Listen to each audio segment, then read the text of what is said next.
अस्सलाम वालेकुम व्यूअर्स। बहिश्ती ज़ेवर का अगला सबक हम अपना देखते हैं। ये अक़ीदों का बयान है। ये वो अक़ीदे हैं सारे जो मुसलमान होने के नाते हम सब इस पर ईमान रखते हैं। वैसे तो हम सब का इस पर ईमान है, हम सबको ये बातें पता है, लेकिन एक दफ़ा दोहरा लें तो ज़्यादा अच्छा है। चलें आप भी मेरे साथ देखें। नंबर 1, तमाम आलम पहले नापेद था, फिर अल्लाह ताला के पैदा करने से मौजूद हुआ। नंबर 2, अल्लाह एक है, वो किसी का मोहताज नहीं, ना उसने किसी को जना, ना वो किसी से जना गया, ना कि कोई उसकी बीबी है, कोई इसके मुकाबिल का नहीं। नंबर 3, वो हमेशा से है और हमेशा रहेगा। नंबर 4, कोई चीज़ इसके मिसल नहीं, वो सबसे निराला है। नंबर 5, वो ज़िंदा है, हर चीज़ पर उसकी कुदरत है, कोई चीज़ इसके इल्म से बाहर नहीं, वो सब कुछ देखता है, सुनता है, कलाम फरमाता है, लेकिन इसका कलाम हम लोगों के कलाम की तरह नहीं, जो चाहे करता है, कोई इसकी रोक टोक करने वाला नहीं, वही पूछने के काबिल है, इसका कोई साजी नहीं, अपने बंदों पर मेहरबान है, बादशाह है, सब ऐबों से पाक है, वही अपने बंदों को सब आफतों से बचाता है, वही इज़्ज़त वाला है, बड़ाई वाला है, सारी चीज़ों का पैदा करने वाला है, इसका कोई पैदा करने वाला नहीं, गुनाहों का बख्शने वाला है, ज़बरदस्त है, बहुत देने वाला है, रोज़ी पहुंचाने वाला है, जिसकी रोज़ी चाहे तंग कर दे और जिसकी चाहे ज़्यादा कर दे, जिसको चाहे पस्त कर दे, जिसको चाहे बुलंद कर दे, जिसको चाहे इज़्ज़त दे, जिसको चाहे ज़िल्लत दे, इंसाफ वाला है, बड़े तहम्मुल और बर्दाश्त वाला है, खिदमत और इबादत की कदर करने वाला है, दुआ का कबूल करने वाला है, समाई वाला है, वो सब पर हाकम है, इस पर कोई हाकम नहीं, इसका कोई काम हिकमत से खाली नहीं। वो सब का काम बनाने वाला है, उसने सबको पैदा किया है, वही क़यामत में फिर पैदा करेगा, वही जलाता है, वही मारता है, इसको निशानियों और सिफ़तों से सब जानते हैं, इसकी ज़ात की बारीकी को कोई नहीं जान सकता। गुनाहगारों की तौबा कबूल करता है, वो सज़ा के काबिल हैं, उनको सज़ा देता है, वही हिदायत देता है, जहाँ में जो कुछ होता है उसके हुक्म से होता है, बग़ैर इसके हुक्म के ज़रा भी नहीं हिल सकता है। वो ना सोता है ना ऊँघता है, वो तमाम आलम की हिफाजत से थकता नहीं, वही सब चीज़ों को थामे हुए है। इसी तरह तमाम अच्छी और कमाल की सिफ़तें इसको हासिल हैं और बुरी और नुकसान की कोई सिफ़त इसमें नहीं, ना इसमें कोई ऐब है। नंबर 6, इसकी सब सिफ़तें हमेशा से हैं और हमेशा रहेंगी और इसकी कोई सिफ़त कभी नहीं जा सकती।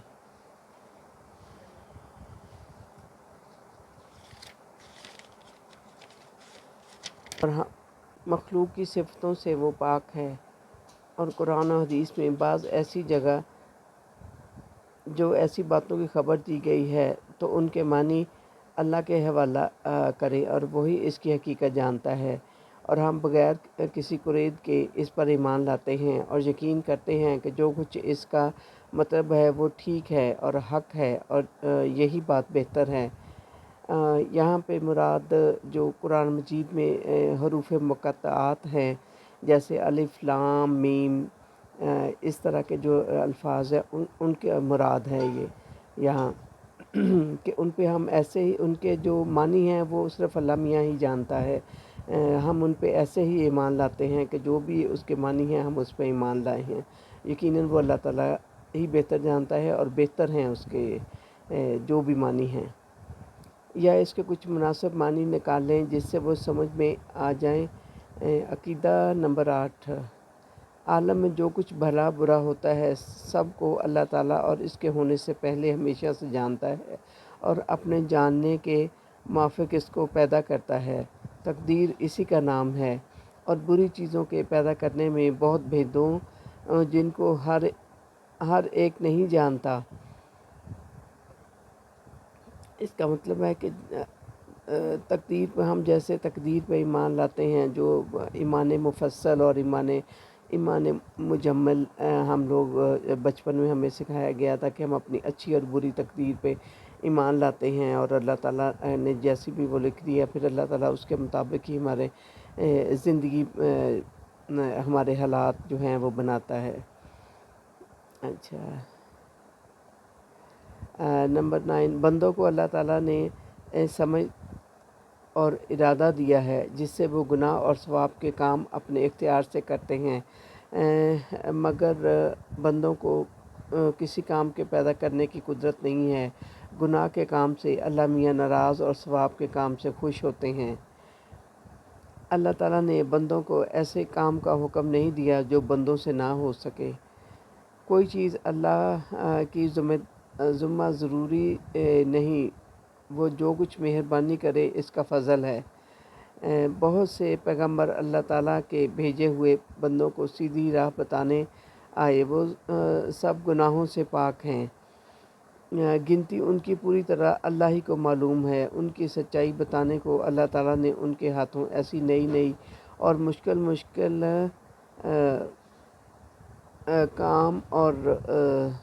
کام ظاہر کیے، اور جو لوگ نہیں کر سکتے ایسی باتوں کو معجزہ کہتے ہیں۔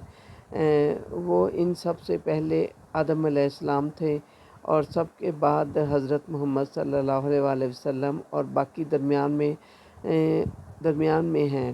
ان میں بعض بہت مشہور ہیں، جیسے حضرت نوح علیہ السلام، ابراہیم علیہ السلام، اسحاق علیہ السلام، حضرت اسماعیل علیہ السلام، حضرت یعقوب علیہ السلام، حضرت یوسف علیہ السلام، حضرت داؤد علیہ السلام، حضرت سلیمان علیہ السلام، حضرت ایوب علیہ السلام، حضرت موسیٰ علیہ السلام، حضرت ہارون علیہ السلام، حضرت زکریا علیہ السلام، حضرت یحییٰ علیہ السلام، حضرت عیسیٰ علیہ السلام، حضرت الیاس علیہ السلام، یسیع علیہ السلام، یونس علیہ السلام، لوط علیہ السلام، ادریس علیہ السلام، ذوالکفل علیہ السلام، صالح علیہ السلام، ہود علیہ السلام، شعیب علیہ السلام۔ نمبر 13، سب پیغمبروں کی گنتی اللہ تعالیٰ نے کسی کو نہیں بتائی، اس لیے یوں عقیدہ رکھے کہ اللہ تعالیٰ کے بھیجے ہوئے جتنے پیغمبر ہیں ہم ان سب پر ایمان لاتے ہیں، جو ہم کو معلوم ہیں ان پر بھی اور جو نہیں معلوم ان پر بھی۔ عقیدہ نمبر 14، پیغمبروں میں بعض کا مرتبہ بعضوں سے بڑا ہے۔ سب سے زیادہ مرتبہ ہمارے نبی محمد صلی اللہ علیہ وآلہ وسلم کا ہے، اور آپ کے بعد کوئی نیا پیغمبر نہیں آ سکتا۔ قیامت تک جتنے آدمی اور جن ہوں گے آپ سب کے پیغمبر ہیں۔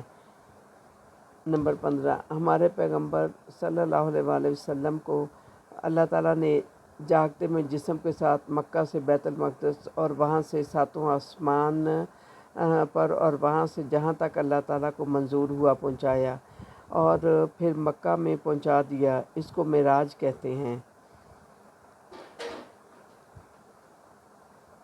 عقیدہ نمبر 16، اللہ تعالیٰ نے کچھ مخلوقات نور سے پیدا کر کے ان کو ہماری نظروں سے چھپا دیا۔ ان کو فرشتہ کہتے ہیں۔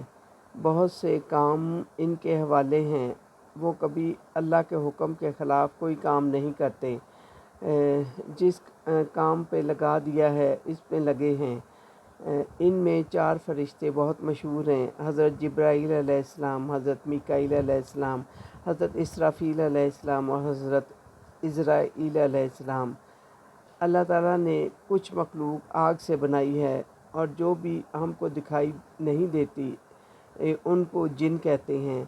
ان میں نیک و بد سب طرح کے ہوتے ہیں، ان کے اولاد بھی ہوتی ہے۔ ان سب میں زیادہ مشہور شریر ابلیس یعنی شیطان ہے۔ صدق اللہ العلی العظیم۔ باقی انشاءاللہ نیکسٹ۔